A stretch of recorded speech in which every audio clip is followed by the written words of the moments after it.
안녕하세요. 성수동 이원장 이승필입니다. 오늘은 대상포진에 관해서 궁금해하시고 두려워하시는 분들이 많아서 대상포진이 도대체 어떤 건지, 예방할 수 있는 방법은 없는지, 어떻게 치료해야 되는지 이런 거에 대해서 말씀드리는 시간을 갖도록 하겠습니다. 주변에 누군가가 걸렸는데 굉장히 아프고 힘들고 고생하시더라. 그래서 나도 그런 거에 걸리지 않을지 너무 걱정이 된다. 이렇게 내원하시는 분들도 있고요. 그 다음에 어떤 분들은 몸에 뭐가 났는데 혹시 이게 대상포진은 아닌지 이제 이런 것도 궁금하고 걱정돼서 오시는 분들이 사실 많습니다. 대상포진은 뭐냐면 수두에 걸렸던 분들만 걸릴 수 있어요. 수두에 걸리면 이제 그 수두 바이러스가 내 몸에 약간의 신경절 같은 데 이제 잠복하고 있다가 내 몸이 굉장히 안 좋아지는 상황, 뭐 스트레스를 많이 받았어요, 그 다음에 너무 과로하고 있었어요, 너무 힘들었어요, 이럴 때 대상포진의 형태로 쓱 올라오게 됩니다. 그래서 나는 단언컨대 내 생에 단 한 번도 수두를 앓았던 적이 절대 없다, 이렇다면 이분은 대상포진에 걸릴 수 없다, 이렇게 얘기할 수 있습니다. 그러면 수두에 안 걸렸을 거라고 단언할 수 있겠냐? 사실은 40대 이상 단언하지 못하실 거예요. 어렸을 때 약하게 앓고 지나가는 경우도 많고 부모님도 잘 기억을 못 하시는 경우가 많아요. 그래서 40대 이상은 아마 어렸을 때 수두를 앓았을 가능성이 매우 크고, 지금 이제 뭐 10대, 이제 20대 뭐 이런 친구들은 사실은 병원도 자주 다니고 뭐 수두가 있으면 바로 이제 내원하기 때문에 수두에 걸렸는지 안 걸렸는지 정확하게 이제 좀 알고 있는 경우가 많은데, 어쨌든 그것도 기억에 의존해야 되고 약하게 지나가는 형태도 있기 때문에 뭐 수두에 나는 절대 걸리지 않았다 이렇게 단언하기는 조금 어려울 것 같다, 이제 이렇게 얘기할 수 있습니다. 그래서 주로는 이제 어떤 증상으로 오시게 되냐면은 전형적인 증상에 대해서 말씀드릴게요. 일단은 바로 이제 그 대상포진 병변, 약간 빨간색 물집 같은 게 올라오는 게 절대 아닙니다. 전형적인 경우는 어떻게 시작되냐면은 어딘가가 대상포진이 올라올 만한 자리가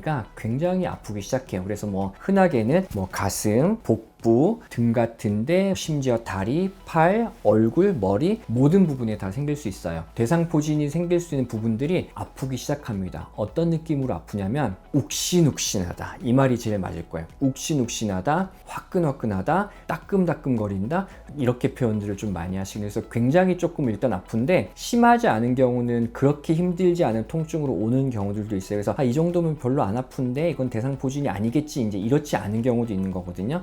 면역 상태가 좋고 젊은 분들일 경우는 통증이 약한 경우도 있어요. 근데 어쨌든 어딘가가 굉장히 막 아프기 시작합니다. 그래서 봤는데 아무것도 없고 뭐 다친 것도 아니고 뭐 약간은 이상하다, 왜 이렇게 아프지, 뭐 담인가 근육통인가, 이제 이렇게 생각들을 많이 하세요. 이제 그러고 있는데 계속 아프다가 일주일 정도 약간 경과되면은 뻘겋게 물집 같이 올라와요. 그래서 물집의 형태는 이런 형태로 올라옵니다. 약간은 뻘겋고 물집이 볼록볼록 올라와 있어요. 그래서 이런 것들이 집중돼서 올라오는 경우가 있죠. 그리고 대상포진 병변은 이게 한자인데 대상, 띠 모양으로 올라온다고 해서 대상포진이에요. 그래서 약간은 뭐 이렇게 몸통이 올라올 땐 약간 띠 모양으로 이렇게 올라와요. 근데 제일 중요한 거는 대상포진은 여기도 올라오고 여기도 올라오고 여기 이렇게 절대 올라오진 않아요. 그래서 여기저기 이렇게 올라오는 것들은 대상포진일 가능성은 사실 떨어지고, 몸을 가운데로 나눴을 때 병변이 타고 넘어가진 않아요. 절대 반쪽으로만 오지 타고 넘어가진 않아요. 근데 그건 이제 의학적인 부분이니까 어쨌든 이렇게 병변들이 올라옵니다. 그래서 굉장히 이제 아프기 시작하고, 한번 아프기 시작하면은 병변이 올라오고 난 다음에 한 달까지 지속되는 경우들이 있어요. 그래서 어쨌든 올라오면은 놀라서 병원에 오시게 되고 대상포진 진단을 받고 이제 항바이러스제 치료를 좀 하시게 되는 거죠. 그래서 원칙적으로는 항바이러스 치료는 일주일 동안 하게 돼요. 그래서 일주일 정도 하게 되면은 대부분 이제 먹는 약을 드시는 거죠. 그리고 병변이 너무 광범위하거나 통증이 너무 심한 경우는 입원해서 이제 정맥으로 항바이러스 치료를 하는 경우도 있습니다. 그럼 대부분 어쨌든 통증이 깔아앉긴 하는데, 항바이러스 치료는 이제 일주일 정도로 이제 종료가 되지만 아픈 통증은 한 달까지도 가는 경우들이 많아요. 근데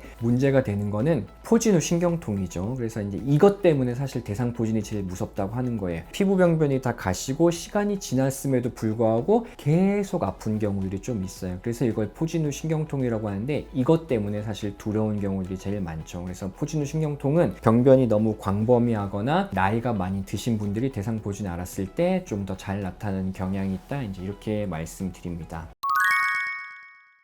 이렇게 힘든 대상포진인데 예방할 수 있는 방법이 있냐? 사실은 예방할 수 있는 방법은 뻔한 거예요. 내 몸이 안 좋을 때 올라오는 거기 때문에 컨디션 관리를 잘 하는 건데 사실은 뭐 과로 안 하는 때 없고 스트레스 안 받을 때 없잖아요. 그래서 극심한 스트레스 받거나 과로하거나 무리하고 있으면 어쨌든 생길 수 있습니다. 다행히 예방접종이 좀 있죠. 그래서 예방접종 뭐 일단 브랜드명을 말씀드리면 기존에 맞았던 뭐 스카이 조스터, 조스터박스, 그 다음에 요즘에 새로 나온 싱글릭스 여러 가지 형태들이 좀 있어요. 그래서 그런 예방접종을 하시면은 대상포진이 발생하는 것도 좀 예방을 할 수 있고 포진 후 신경통까지 가는 거를 막는 데 도움된다고 일단 예전에도 말씀드렸던 기억이 있습니다. 그래서 어떤 걸 맞아야 될지만 고민하시면 될 것 같고요. 뭐 나이가 어느 정도 되거나 염려가 되시면은 예방접종을 꼭 하셔서 대상포진 이제 그런 것들로 인해서 좀 너무 걱정하시거나 이제 좀 불안에 떠시거나 이런 것들은 좀 막을 수 있겠다 이제 이렇게 말씀을 드릴 수 있겠습니다. 싱글릭스 고가긴 하지만 효과는 최고예요. 제일 좋아요. 비용 면에서 자유로우시다면 예방접종 꼭 싱글릭스로 하시는 게 좋고, 그 다음에 좀 비용이 부담된다 그럼 기존에 맞았던 스카이 조스터, 조스터벅스 이런 것도 대상포진 자체는 완전히 막을 수는 없지만 포진 후 신경통 예방하는 데는 도움이 되기 때문에 그렇게 일단은 진행하셔도 문제는 없겠다 이제 이렇게 얘기할 수 있겠습니다.